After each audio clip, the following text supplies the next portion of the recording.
Good morning, viewers. This is Kasturi Day. Today, I've come to discuss the ICC specimen practice questions. Okay, some practice questions. These type of questions do generally come in ICSE class 9 syllabus, not of class 10, but it is of class 9 syllabus. Okay. So this is a physics question which I'm discussing of this chapter, that is measurement and experiment chapter. Okay. So the chapter I have finished. So I will discuss this practice question first, and then I will go to some other questions. Some these type of questions also do come in the ICC class 9 syllabus. So uh, you can like some other difficulties which you face in and some in forming the chapters, in reading the chapters, then that will help you in the questions which will be coming later on after this practice questions. Okay, so today as I'm starting with the practice question, so first of all I'll tell you to stay with me to get the new videos. Okay, for that you need to subscribe and press this one like button, and also to uh, continue my videos, you have to uh, press the notification bell so that it can notify you whenever the video is uploaded. Okay, new video is uploaded. Okay, so I think this will help you in your studies, and I'm sure that these are also helping you. You can share with your friends also so that they can also be benefited from these videos. And one more thing I've told you earlier, so before sitting for the study for the day, please do meditate for some time, and then start your day, start your studying routine. Okay, this will help you in increasing your concentration, and that will increase your remembering power. Okay, so let me start with first question for the day is define the least count of an instrument. Okay, see,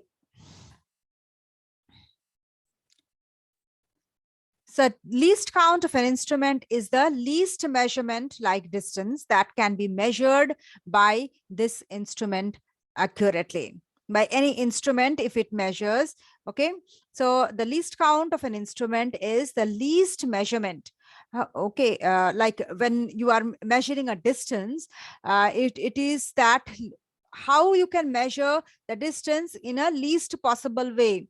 So that is the least count of an instrument. Okay, that is measured by the instrument, which is measured by the instrument very accurately. That is the least count of an instrument. Next question is, what is the least count of the standard laboratory micrometer screw gauge? Okay, micrometer screw gauge, standard laboratory micrometer screw gauge. What is the least count of that instrument?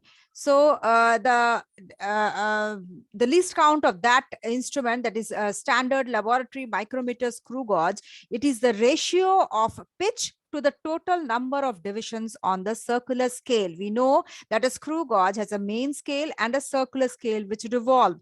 Main scale is fixed and the circular scale can be revolved, okay, around the main scale. So least count will be pitch of the screw which is attached to the gauge, and it's divided by the total number of divisions on the circular scale. Okay, next is next question, third question is,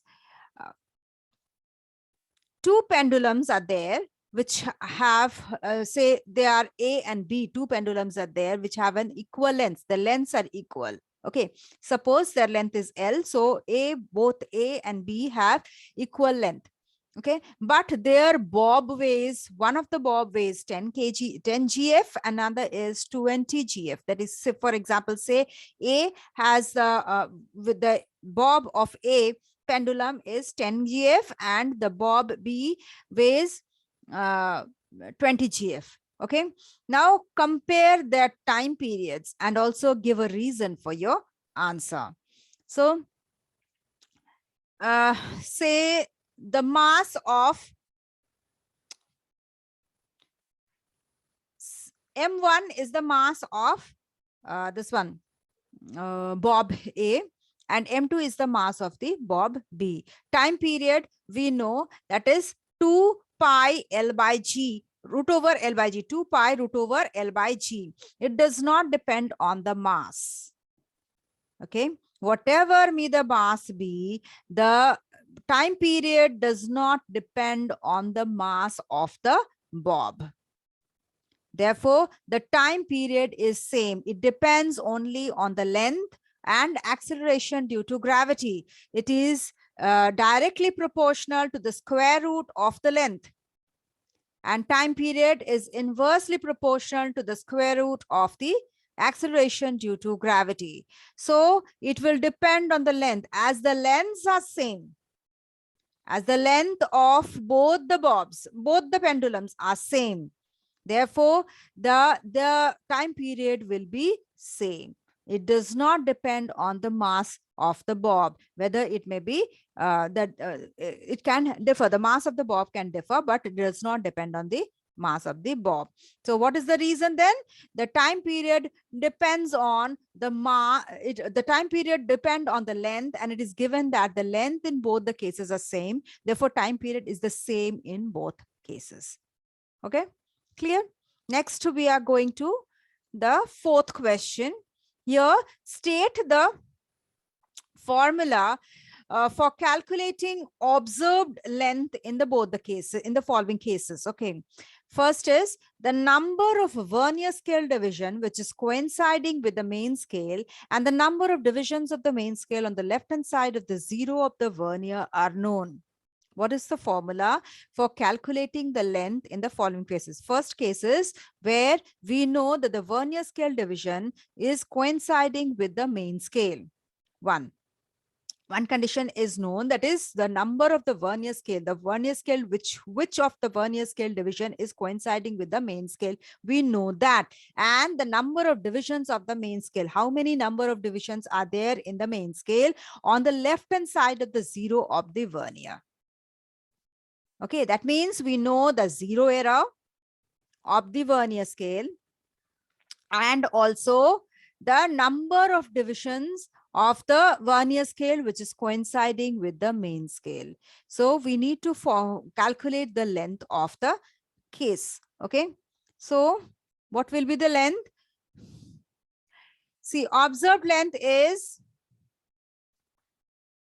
the pitch.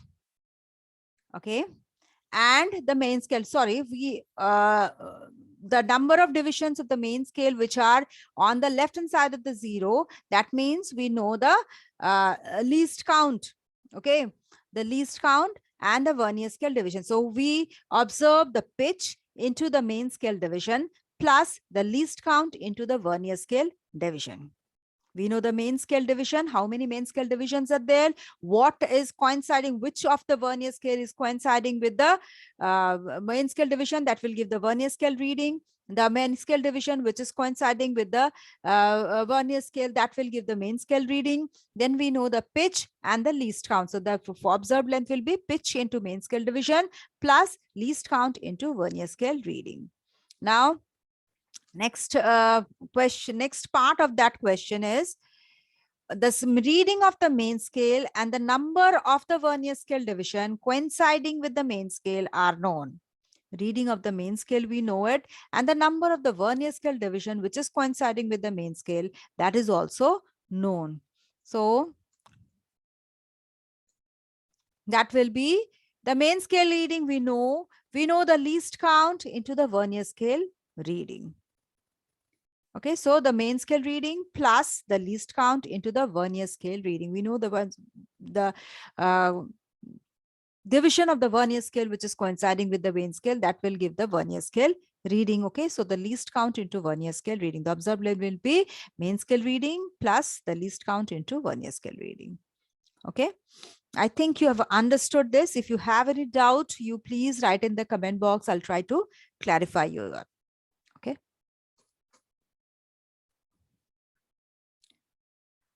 Next is state 4 characteristics of a standard unit. What are the 4 characteristics of a standard unit? The 4 characteristics will be, it should be of convenient size.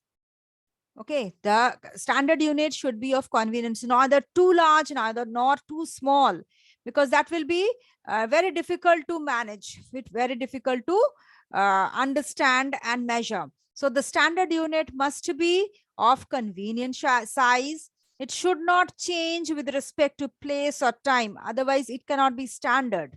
Okay, if it changes from place to place or time to time, then it cannot be made as standard.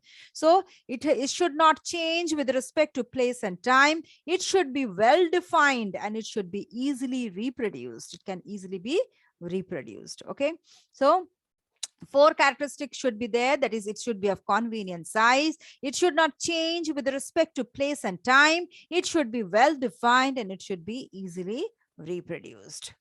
Okay, next question is, the circular scale of a screw gauge has 50 divisions. Okay, its spindle moves by 2 millimeter on the sleeve scale. Okay, when given 4 complete revolutions, when you give 4 complete revolutions, we see it moves, the spindle moves 2 millimeter on the sleeve scale. Now calculate the pitch and the least count. See, number of the circular scale division, we know that is given, that is 50 divisions. Now the distance moved by the screw spindle on the sleeve is 2 millimeter. The number of complete rotations given is 4. So what is the pitch?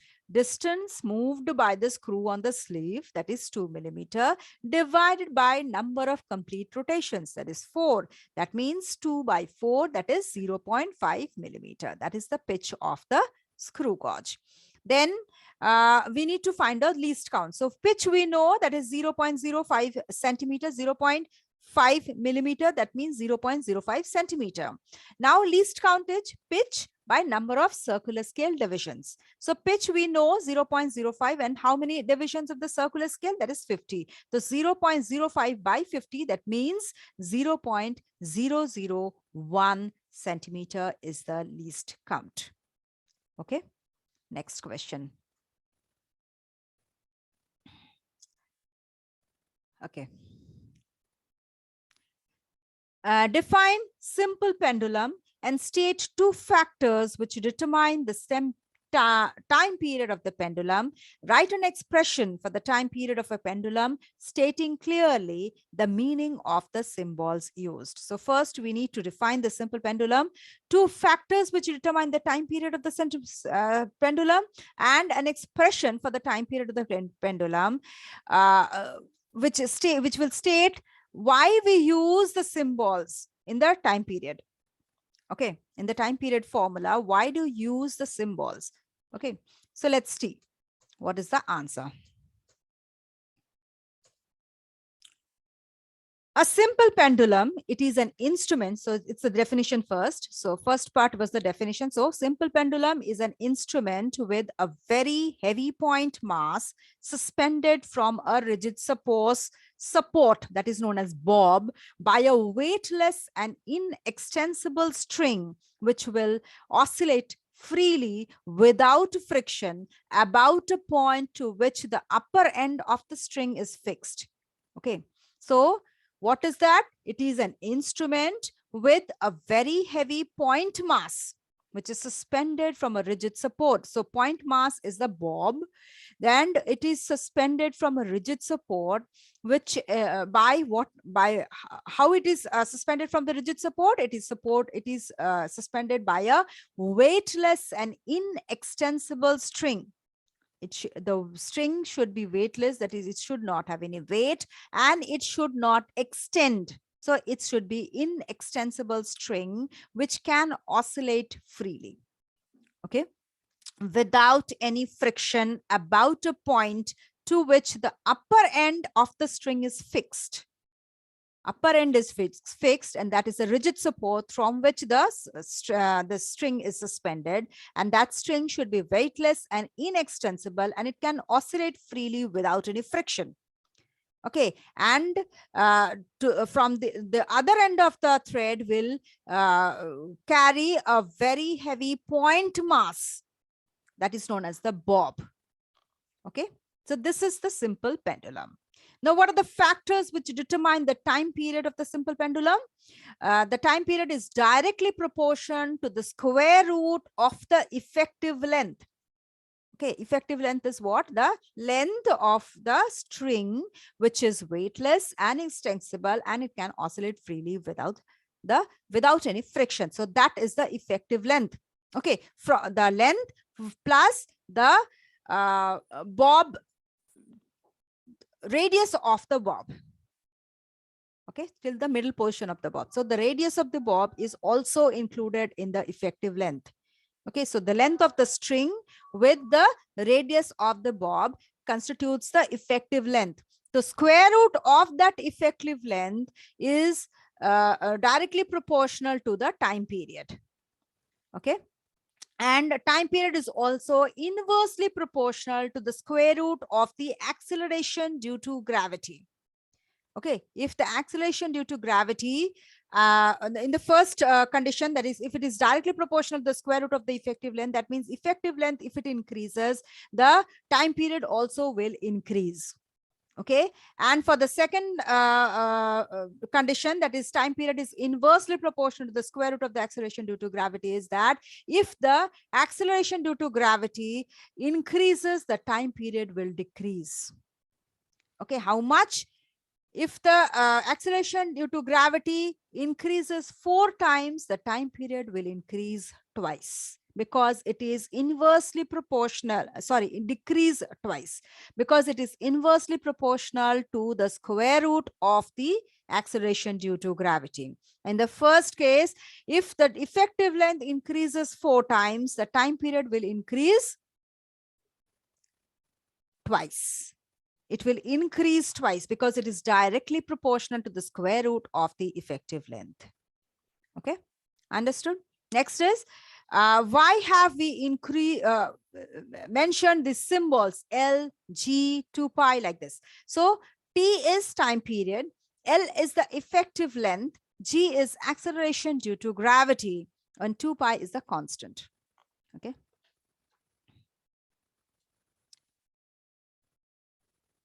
Next is,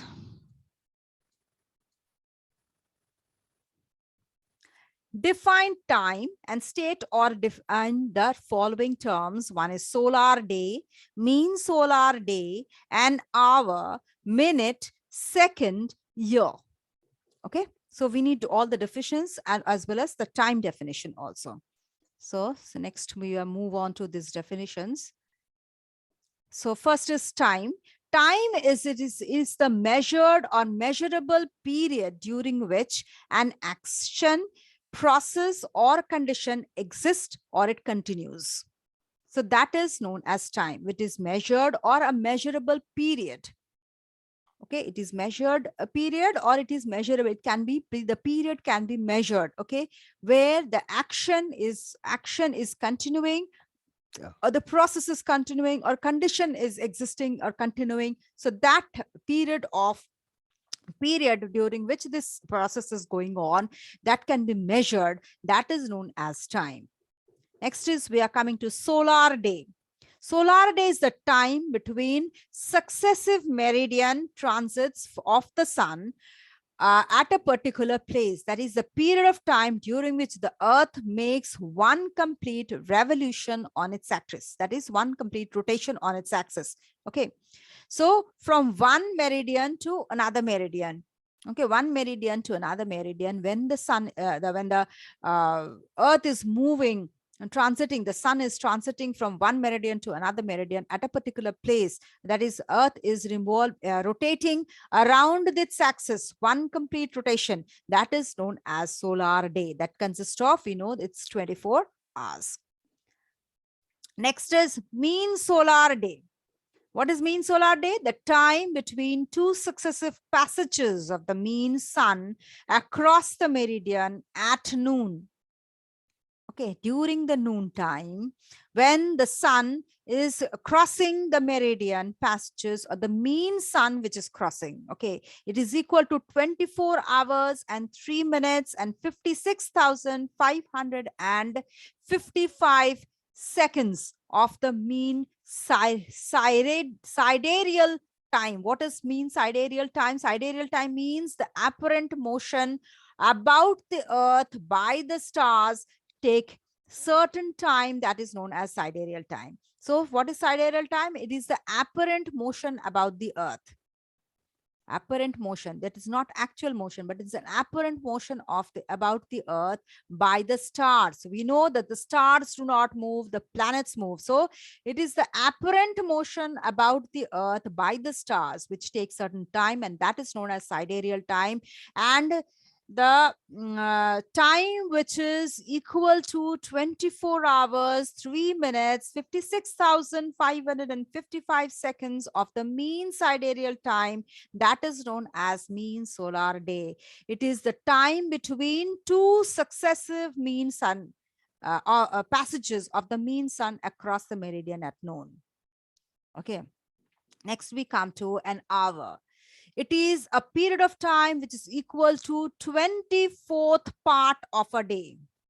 We know there are 24 hours in a day. So 1 hour is equal to 24th part of a day and night, and it is divided into 60 minutes. So 1 hour is equal to 60 minutes, or you can say 60 into 60 seconds, or it is 3,600 seconds.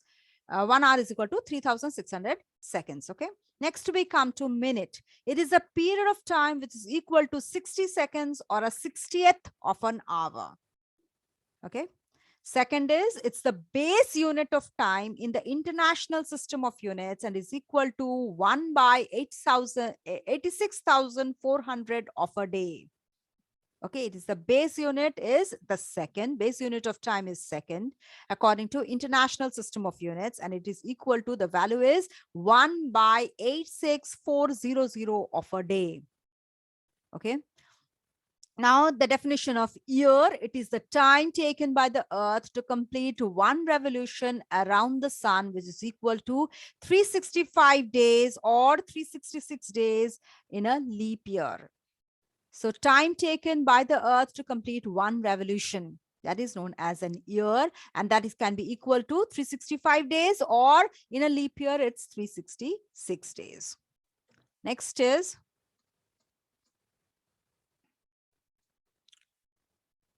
next question is, what do you understand by the term zero error, and when does a vernier calipers have positive zero error and when it has negative zero error? Then state the correction if the positive error is 7 division and negative error is 7 division, where the least count is given as 0.01 centimeter. So there are mainly 3 divisions and subdivisions also. So question number 9. So first, we will know what is zero error. By the term zero error, we mean that how far is the zero, how far away from zero is the reading of the instrument when the real value is known to be zero. We know that the real value, when the real value, I mean, when the instrument is not in use, okay, when it is in resting condition, when all the it is closed in situation, that time, and no instrument, when no measurement is being taking place and the instrument is kept in closed condition, that time when the reading of the instrument should be the real value, which should be zero. But if we see that the zero is away, I mean, the reading is away from the zero, from the real value zero, then the instrument will possess zero error. It can be positive or it can be negative. How far it is from the zero, how far will the reading is from the zero, that will give the zero error. Now, what do we mean by positive zero error and what is negative zero error? Of a vernier. For vernier scale, when the two jaws of the vernier are in contact, when it's not in being used, okay, when the two jaws of the vernier are in contact, and if the zero mark of the vernier scale is on the right side of the zero mark of the main scale, The zero mark of the main scale should coincide with the zero mark of the vernier scale. But if the zero mark of the vernier scale is on the right side of the zero mark of the main scale, the instrument is said to possess the positive zero error. Okay. Next is negative zero error. When the two jaws are in contact, of the vernier are in contact, and if the zero mark of the vernier scale is on the left side of the zero mark of the main scale, the instrument is said to possess the negative zero error. Okay, left side negative, right side positive. Okay, understood? This is for vernier. Okay, now if the third part of the question is, if the seventh division coincides with one main scale division, seventh division of the vernier scale is coinciding with the one of the main scale division. So, and the least count is given as 0.01. So what will be the positive zero error? Value of positive zero error is the division of the vernier, which is coinciding with the main scale, is into the least count. So positive, as it is positive zero error, so +7 will be taken. Okay, so +7 into 0.01, that will give us to the value will be 0.07 centimeters. That will be positive zero error. And for negative zero error, if the seventh division coinciding, then that will be equal to, as it is negative, so we will consider minus. Okay, now the total number of division of the vernier scale is 10. Okay, the total number of vernier scale, we know it's 10. So the 10 number of vernier scale is 10 minus the 7 division, which is coinciding, and total will be negative. So 10 minus 7, that will be 3. So minus 3, as it is a negative zero error, so we will consider as minus 3 into 0.01, the least count, and that will give us to minus 0.03 centimeter is the negative zero error. Now, how to make the correction? Okay, in when making a correction, we will do what? For positive zero error, we will add up, we will subtract from the actual reading. Okay, we will subtract the error from the this one actual reading, and for negative zero error, we will add to the actual reading, add the negative zero error to the actual reading, and to give the correct reading. Okay. So next will be question number 10.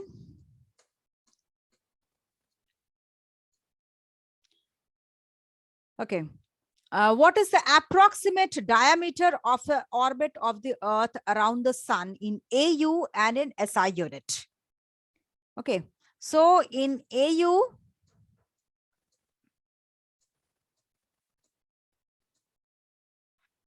the approximate diameter of the orbit of the Earth in AU is 2 AU.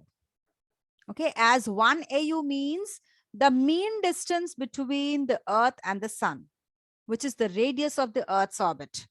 So diameter of the orbit means double the radius. So 1 AU means the radius of the Earth. So the diameter will be 2 AU.